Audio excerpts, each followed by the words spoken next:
Selamat datang di Pojok Santai.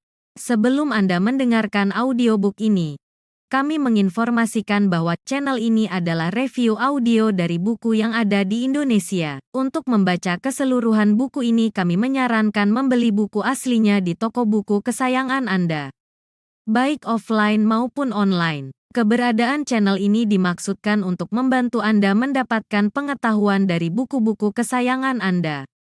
Jangan lupa untuk subscribe, like, dan komen. Selamat datang di Pojok Santai, channel khusus yang membahas komik dan novel dengan cara asik. Akhirnya, Wiro Sableng alias pendekar kapak maut naga geni 212 turun ke gelanggang pertempuran.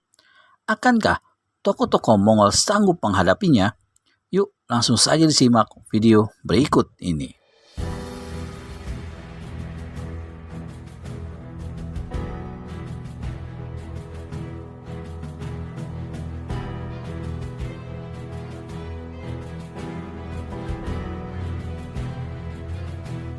Namun dia sama sekali tak ingin kalau kamratnya dari Tibet, yakni pengemis sakti tangan Kida, sampai celaka. Maka tak menunggu lebih lama lagi, Peng Ho segera menyerbu pula ke dalam kancah pertempuran. Justru inilah yang dikehendaki Wiro. "Hei tua bangka bermuka kepiting rebus!" teriak Wiro memaki Peng Ho yang memang memiliki tampang merah seperti kepiting rebus. "Aku lawanmu, jangan main kroyok!" Mendengar makian itu dan melihat Wiro berkelebat ke arahnya, serta mata Peng Ho lepaskan pukulan saktinya yang tadi telah dikeluarkannya waktu menyerang Wiro dan Tian Ong di atas pohon. Sinar hitam menderu ganas ke arah pendekar 212. Wiro kaget juga karena tak menyangka begitu mulai berkelahi, lawan sudah lancarkan serangan pukulan sakti itu. Memang Peng Ho tak mau kepalang tanggung menghadapi lawan yang sudah diduganya tidak berkepandaian rendah itu. Apalagi karena petunjuk Wirola sampai Tian Ong berhasil membunuh si perenggut jiwa. Dengan sendirinya, dendam serta kebencian bertumpuk jadi kemarahan yang bukan alang kepalang. Wiro keluarkan siulan melengking, lalu lepaskan pukulan sinar matahari ke depan. Sedangkan sinar putih panas dan menyilaukan bergemuruh memapas sinar hitam serangan Peng Ho. Bumi terasa bergetar ketika dua pukulan sakti itu bentrokan di udara dengan mengeluarkan suara yang hebat. Tubuh Peng Ho terhuyung sampai 5 langkah ke belakang, dan tangan kanannya sampai sebatas pangkal bahu terasa sakit, berdenyut-denyut. Di lain pihak, sepasang kaki pendekar 212 Wiro Sableng melesak sampai setengah jengkal dan tubuhnya bergetar. Paras Peng Ho berubah pucat. Sebagai tokoh kelas 1 di seluruh Mongol, baru kali ini dia mengalami bentrokan pukulan sakti yang hebat. Jelas sudah bahwa pemuda rambut gondrong itu memiliki kepandaian luar biasa dan agaknya tidak berada di sebelah bawah sobatnya si orang Han, yaitu Song Tianong. Celaka, naga-naganya, aku bakal mendapat kesulitan, membatin Peng Ho dengan hati tidak enak. Dan semakin tak enak lagi ketika melihat bagaimana kamratnya pengemis sakti lengan kidal yang membantu Kiat Bo Hosiang berada dalam keadaan terdesak. Bahkan sesaat kemudian, Tian Ong yang mempergunakan serulingnya sebagai senjata dan mainkan jurus-jurus silat aneh berhasil memukul mental tongkat kayu pengemis sakti. Prang! Dan Tru Peng Ho tiba-tiba seraya melompat menjauhi Wiro. "Sobatku pengemis sakti, kurasa cukup sudah kita main-main dengan orang-orang ini. Kita masih ada urusan lain yang lebih penting harus diselesaikan. Lain hari saja kita layani mereka kembali. Mari." Pengemis sakti tangan kidal yang maklum apa arti kata-kata Peng Ho itu dan menyadari pula keadaan mereka yang sulit, bahkan bakal celaka jika bicara lagi, segera meninggalkan tempat itu menyusul.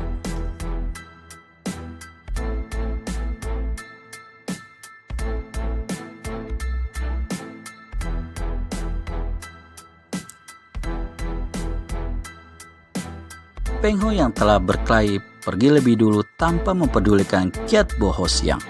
Kiat Bo Hosiang ditinggal sendirian sesaat jadi tertegun. Hendak menyusul kabur, keadaannya terjepit antara Tian Ong dan Wei Hun. Dan di saat itu sambil menyeringat, Tian Ong datang mendekati. "Kasihan kau, tak mempunyai kesempatan kabur Susiokku yang sesat. Dan lebih kasihan lagi karena Suhu telah berpesan bahwa jika seseorang sesat, tak mau insaf dan tobat adalah layak untuk dibunuh. Sebagai penutup, kata-katanya, Tianlong lantas kirimkan tusukan dengan serulingnya ke arah dada Kiat Bo Hosiang. Hah! Orang tua ini agak gugup. Meskipun dia sempat berkelit, tapi tak urung. Bahunya masih kena keserempet hingga dagingnya terkelupas. Dengan menggembor marah, Kiat Bo Hosiang mengirimkan serangan balasan. Tongkat bajanya bersuit-suit mengeluarkan sinar putih. Tapi bagaimanapun juga, tingkat kepandaian Kiat Bo Hosiang tidak mampu menghadapi murid keponakannya itu. Kalau dalam pertempuran sebelumnya, Tianong banyak mengejek dan main-main, maka kini jurus silat yang dikeluarkannya betul-betul aneh dan tidak main-main lagi. Setelah perkelahian berlangsung 4 jurus, tiba-tiba pendekar aneh berbaju gombrong dari Gunung Naga ini berteriak, "Awas tongkat!" Baru saja kata-katanya itu berakhir, tahu-tahu tongkat baja di tangan Kiat Bo Hosiang sudah terlepas kena dirampas. "Lihat suling!" Terdengar lagi seruan Tianong. Dan detik itu pula, suling di tangannya telah menyambar ke arah leher si kakek tanpa sempat berkelit lagi. Kiat Bo Hosiang hanya bisa mendelik kaget melihat datangnya maut. Sedetik lagi, suling itu akan menusuk amblas ke leher Kiat Bo Hosiang. Tiba-tiba terdengar teriakan Behun. "Tahan! Jangan bunuh dia!" Tianong tersentak heran. Masih untung dia sempat ubah arah tusukan sulingnya, hingga benda ini hanya menyambar robek bau pakaian Kiat Bo Hosiang. "Apa-apaan kau Nona Li?" bertanya Tianong. Sedang Wiro juga heran sambil garuk-garuk kepala. Yang paling heran tentu saja Kiat Bo Hosiang. Seharusnya dia sudah menemui ajal saat itu. "Nona, tadi kau hendak dibunuhnya dan malah mencoba pula untuk menamatkan riwayatnya. Sekarang kenapa kau mencegah aku membuat dia konyol?" bertanya kembali Tianong. "Ingat, manusia sesat pengkhianat semacam ini amat berbahaya. Ular berkepala dua seperti dia harus dibunuh." "Betapapun sesat dan jahatnya, dia tetap adalah suhuku," jawab Behun dengan suara bergetar. Kiat Bo Hosiang terkesiap, dadanya berdebar dan wajahnya pucat. Apakah sebenarnya kehendak Behun bekas muridnya itu? Hendak membalasnya atau hendak turun tangan sendiri membunuhnya? "Suhu," tiba-tiba Behun melangkah ke depan gurunya. "Kurasa kau masih bisa diperbaiki. Kurasa kau masih bisa keluar dari segala macam comberan busuk yang kau renangi selama ini. Jika kau sadar dan berjanji untuk kembali ke jalan yang benar, kurasa murid suhengmu ini pasti akan mengampunimu." Bagaimana? Semakin pucat wajah Kiat Bo Hosiang, tiba-tiba saja sepasang matanya berkaca-kaca. "Tak mungkin," desisnya. "Aku telah terlalu jauh dalam kesesatan. Aku pengkhianat paling terkutuk. Kau bunuhlah aku sekarang. Aku tak akan melawan Tianong. Behun, bunuh aku sekarang juga." Si kakek lalu jatuhkan diri dan buang tongkat bajanya menangis terseduh-seduh. "Suhu, tak ada dosa yang tak berampun. Kalaupun kau merasa telah berbuat dosa dan kesalahan besar, kurasa masih ada jalan untuk menebusnya, yaitu bersama-sama kami memusnahkan kaum penjajah Mongol yang selama ini mendatangkan malapetaka." "Ah, itu betul," seru Tianong yang tiba-tiba saja kasihan melihat Susioknya itu. "Tapi syaratnya satu," menyelinap Wiro. "Asal jangan dia menipu kita. Kalau dia bisa, kalau tidak, bisa berhabis umur-umur. Kalau kalian memang bersedia memberikan pengampunan dan ingin berjuang bersama, aku rasa memang inilah kesempatan bagiku untuk menebus dosa. Berdirilah Suhu, mari kita atur rencana," kata Behun pula saya memegang bau Kiat Bo Hosiang dan memungut senjata kakek ini. Menurut Kiat Bo Hosiang yang paling tahu seluk-beluk kekuatan pasukan Mongol adalah sulit untuk menumpas habis pasukan Mongol yang kuat dan banyak sekali di sekitar perbatasan. Sebenarnya, bala tentara Mongol bukanlah apa-apa jika saja mereka bisa memusnahkan pusat dan orang-orang yang mengatur semua kekuatan itu, yang sekaligus menjadi pengatur dari segala kegiatan penjajahan. Pusat kekuatan dan pengaturan ini terletak di kota Ansi, tak berapa jauh dari perbatasan. Di sini terdapat sebuah gedung besar yang merupakan markas dari para tokoh-tokoh Mongol, terdiri dari arsitek dan pelaksana penjajahan. Mereka adalah orang-orang yang berkepandaian silat tinggi, di antaranya Peng Ho sebagai kepala dan wakil raja Mongol, lalu seorang jenderal bernama Karfi Khan, kemudian Peng Ho, sute dari Peng Ho, ditambah dengan pengemis sakti tangan kidal dan kira-kira selusin perwira-perwira tinggi yang lihai. Bersika Wiro Sableng alias pendekar kapak maut naga geni 212, Tian Ong dan kawan-kawan dalam rencananya ini temukan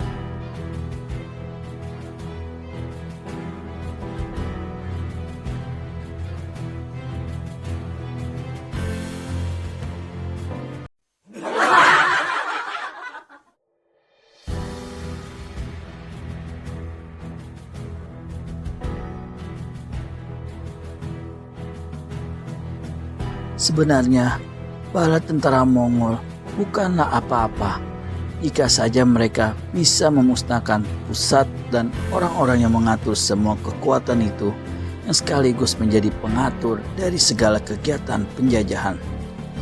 Pusat kekuatan dan pengaturan ini terletak di kota Ansi, tak berapa jauh dari perbatasan. Di sini terdapat sebuah gedung besar yang merupakan markas daripada tokoh-tokoh Mongol, terdiri dari arsitek dan pelaksana penjajahan. Mereka adalah orang-orang yang berkepandaian silat tinggi, di antaranya Peng Ho sebagai kepala dan wakil raja Mongol, lalu seorang jenderal bernama Karfi Khan, kemudian Peng Ho, sute dari Peng Ho, ditambah dengan pengemis sakti tangan kidal dan kira-kira selusin perwira-perwira tinggi yang lihai.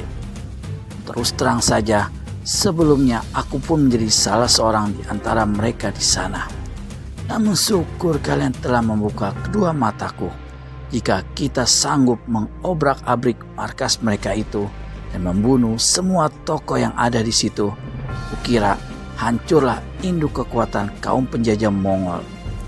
Bala tentara Mongol yang banyak tak ada artinya, tak lebih dari serombongan anak ayam yang kehilangan induk.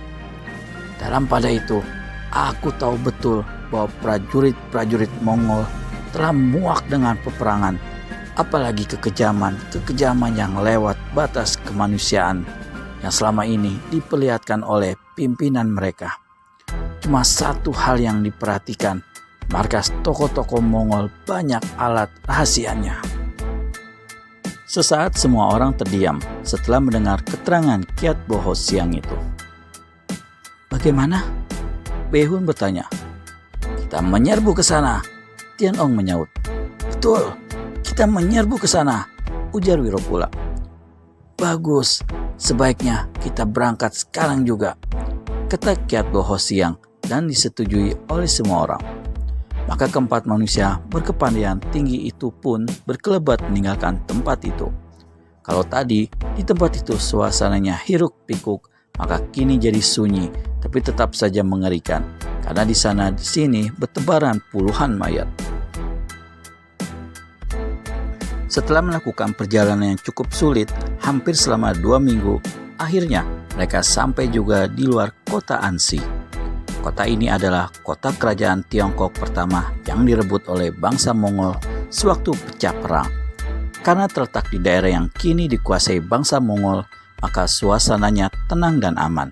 Tak banyak prajurit-prajurit yang kelihatan berkeliaran. Namun, adalah berbahaya bagi Tian Ong, Wiro, dan Behun untuk memperlihatkan diri dan memasuki kota pada siang hari, sekalipun mereka bersama Kiat Boho siang, yang oleh penduduk setempat dianggap sebagai salah satu tokoh pimpinan bangsa Mongol. Maka mereka mengatur rencana dan baru pada malam hari rencana itu akan dijalankan. Bila senja berganti dengan malam, gedung besar yang menjadi markas para tokoh Mongol kelihatan terang dan tenang.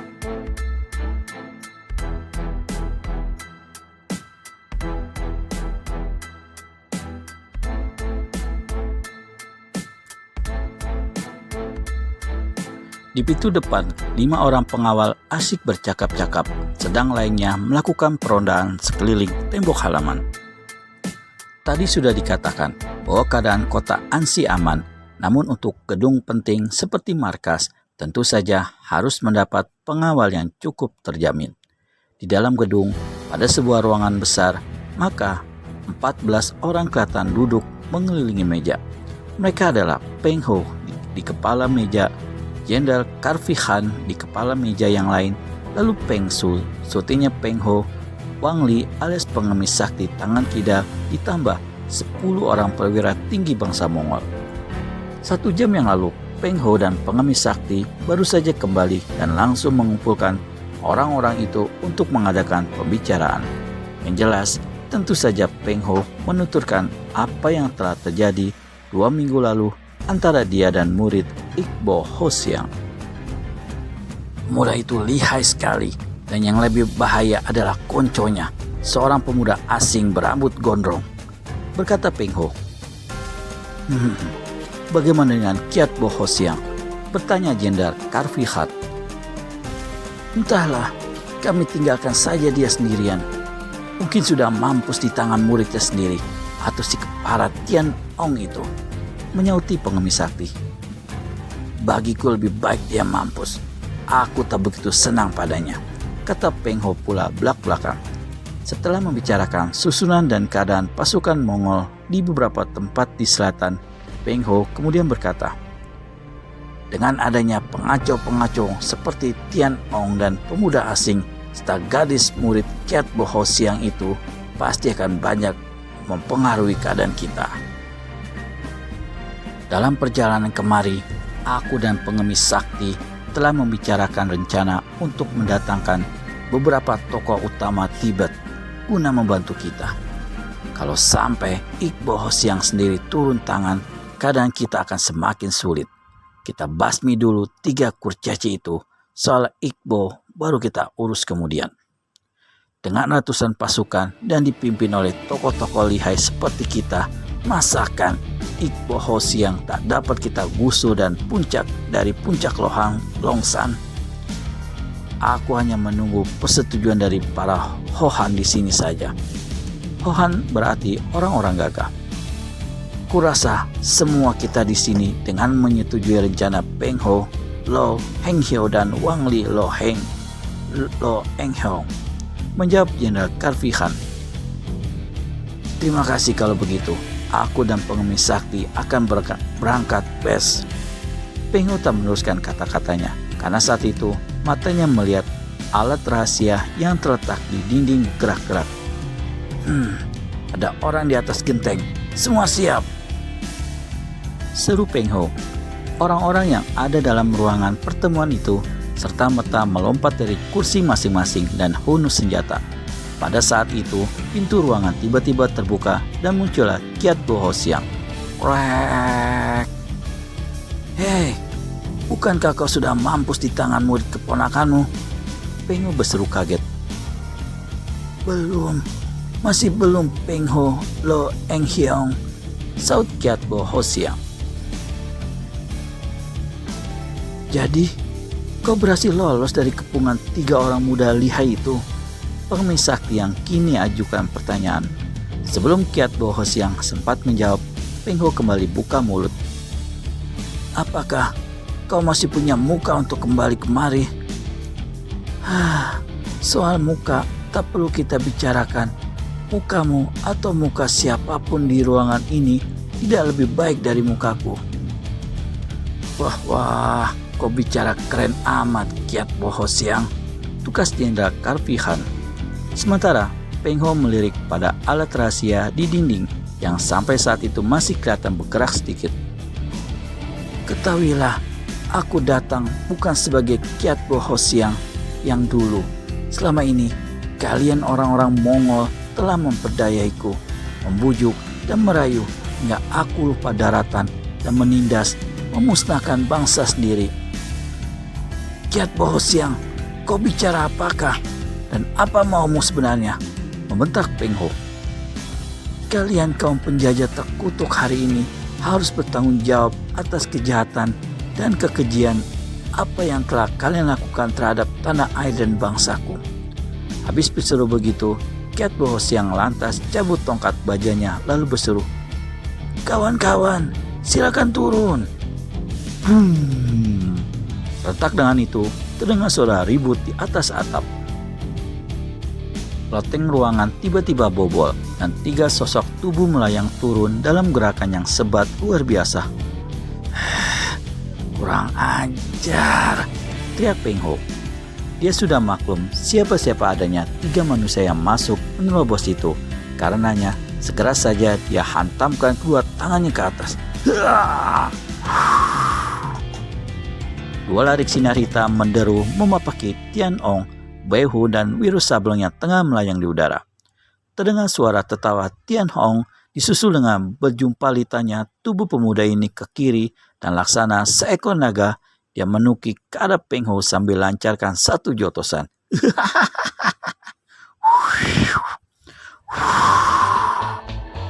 Tokoh dari Mongol ini cepat membuang diri ke samping hingga serangan lawan mengenai tempat kosong. Di atas sana, pukulan sinar hitam Peng Ho telah menghancur leburkan atap ruangan. Sementara pendekar 212 Wiro Sableng yang membalas dengan pukulan sinar matahari telah membuat lantai ruangan hangus retak-retak, ubinya pecah bermentalan. Bangsat, memaki Peng Ho. Peng Ho, kau dan Jenderal Karfihan hadapi murid gila Iqbo Ho Siang itu. Wang Ling Lon Cianpe, kau pimpin 5 perwira tinggi menghadapi bangsat berambut gondrong. Aku sendiri akan mencincang bangsat pengkhianat ular kepala 2 Kiat Bo Ho Siang. Yang lain-lainnya lekas kepung gadis minal baju hijau itu. Peng Ho sengaja mencari lawan dan menghadapi Kiat Bo Ho Siang karena dia merasa jeri terhadap Tian Ong apalagi Wiro Sableng. Di dalam ruangan besar yang sudah porak-poranda itu, maka terjadilah pertempuran yang amat seru. Bagaimana kelanjutan pertarungan mendebarkan itu?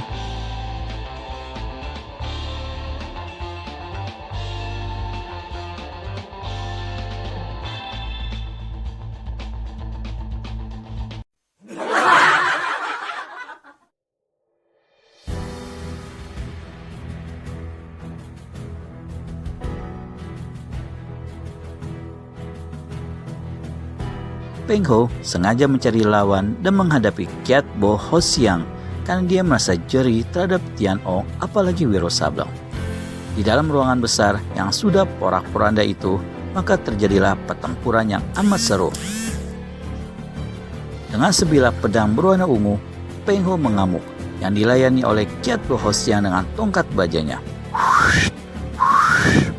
Namun hanya 5 jurus saja Kiat Bo Ho Siang segera terdesak hebat. Li Bei Hun yang menghadapi 5 pengkroyok tidak mendapat kesulitan. Meski pengkroyok-pengkroyoknya terdiri dari perwira-perwira berkepandaian tinggi, namun dengan memainkan jurus-jurus ilmu tongkat yang dikuasainya dengan sempurna, dalam tempo 6 jurus saja sudah membuat 5 pengkroyok bergeletakan mandi darah. Pada saat gadis ini hendak menolong suhunya yang tengah didesak hebat oleh Peng Ho, tiba-tiba dari pintu menyerbulah selusin pengawal dipimpin oleh seorang perwira tinggi. Terpaksa Bai Hun menghadapi mereka lebih dahulu. Setelah mengemuk hampir 10 jurus dan membuat lawan roboh satu demi satu, sisa yang masih hidup ambil langkah 1000. Maka Bai Hun menerjang ke depan membantu suhunya. Dalam keadaan terdesak tadi, Kiat Bo Ho Siang telah keluarkan ilmu tongkat yang paling hebat, yaitu ilmu tongkat Garuda Sakti atau Siang Tung Huat. Namun Peng Ho yang jauh lebih tinggi tingkat kepandaiannya, hanya 2-3 jurus saja dibikin repot oleh ilmu tongkat itu. Di lain, saat pedangnya sudah menggebu-gebu, kembali melabrak ke arah lawan, dan di situ kesempatan berhasil membabat bahu kiri Kiat Bo Ho Siang hingga putus buntung dan darah menyembur. Seret! Suhu, seru Behun. Dengan kalap, gadis ini menyerbu ke arah Peng Ho, sementara Kiat Bo Ho Siang menotok bahunya di beberapa tempat hingga darah berhenti memancur. Kemudian dengan gagah berani kembali dia menghadapi Peng Ho bahu-membahu dengan muridnya. Wah, bagus. Kalian datang berdua. Hingga aku tak susah-susah membunuh guru dan murid sekaligus. Suruh Peng Ho dengan seringai maut, lalu kiblatkan pedang ungunya menghadapi dua lawan yang dia yakin dapat dirobohkan dalam waktu singkat. Tian Ong yang dikeroyok oleh jago-jago lihai yakni Peng Hu, adik dari Peng Ho, dan Jenderal Kali Han untuk beberapa lamanya dibikin repot. Hal ini terutama karena dia sesekali masih saja kejangkitan penyakit kebelingernya hingga menghadapi lawan lebih banyak mempermainkan dan mengejek. Tetapi ketika satu hantaman dari Peng Hu mendarat di dadanya, pug, dan membuat dia kesakitan, pemuda sinting aneh ini baru sadar. Serta merta dia cabut sulingnya dan keluarkan jurus-jurus ilmu silat aneh dari Leong San yang dipelajarinya selama 12 tahun dari Ik Bo Ho Siang.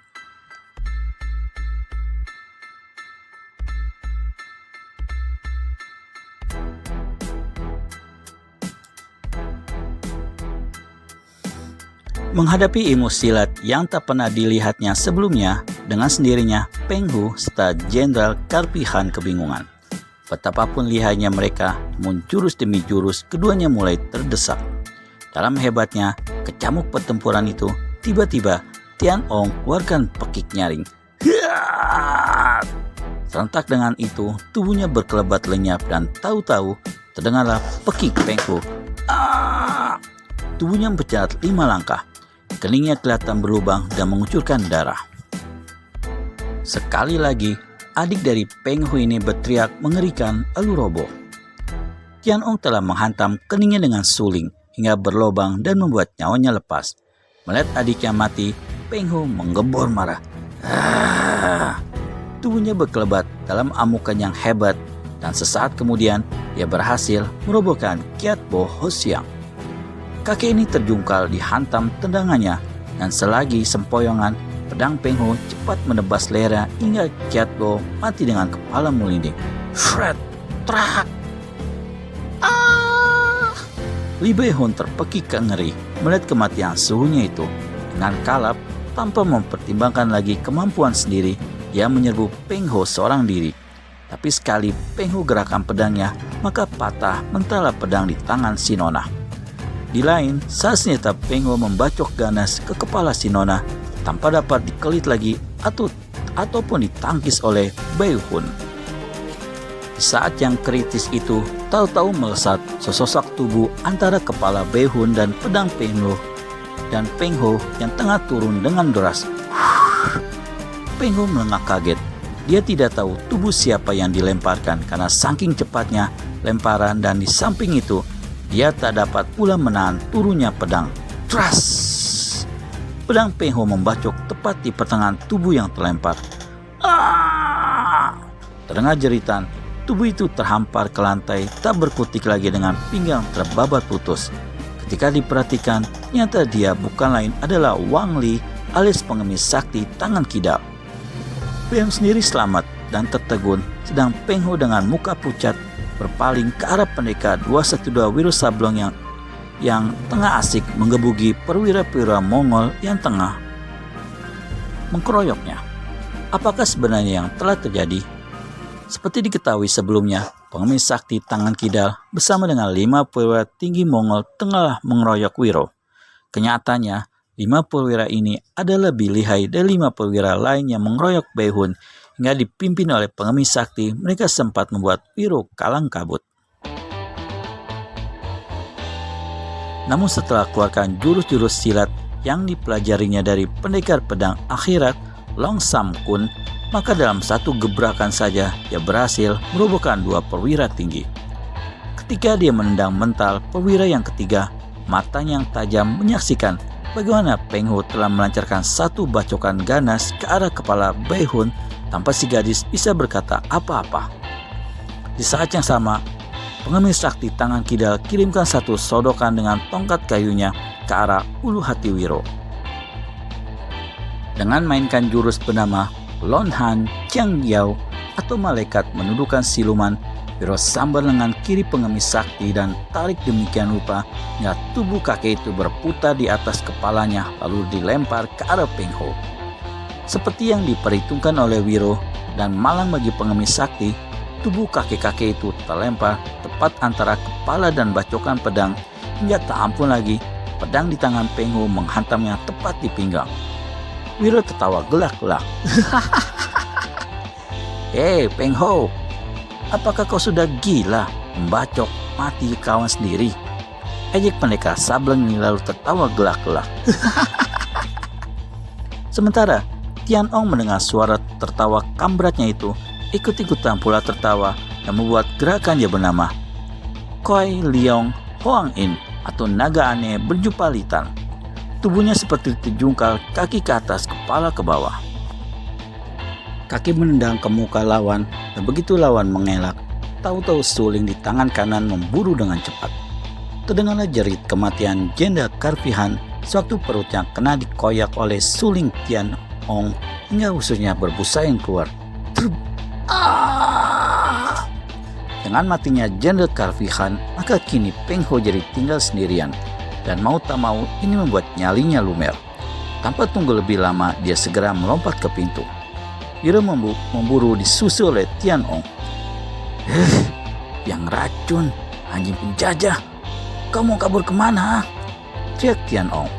Saat itu, sebelum keluar ruangan, menghambur lari, Peng Ho masih sempat pergunakan tangannya untuk memutar sebuah tapel atau ukiran kayu kepala manusia di dinding dekat pintu. Serta merta terdengar suara mendesir di seantero ruangan. Awas, senjata rahasia! Teriak Wiro memperingatkan. Bekas tiarap! Seru Tian Ong. Wiro, Tian Ong dan Bai Hun segera jatuhkan diri di lantai ruangan. Detik itu pula dari 4 tembok ruangan yang dilapisi kayu melesat 100 pisau terbang berwarna hijau gelap. Bagaimanapun lihainya seseorang jika berdiri di tengah ruangan, pastilah tak bakal dapat menyelamatkan jiwanya. Begitu serangan pisau terbang berhenti, Wiro cepat melompat ke atas atap yang bobol.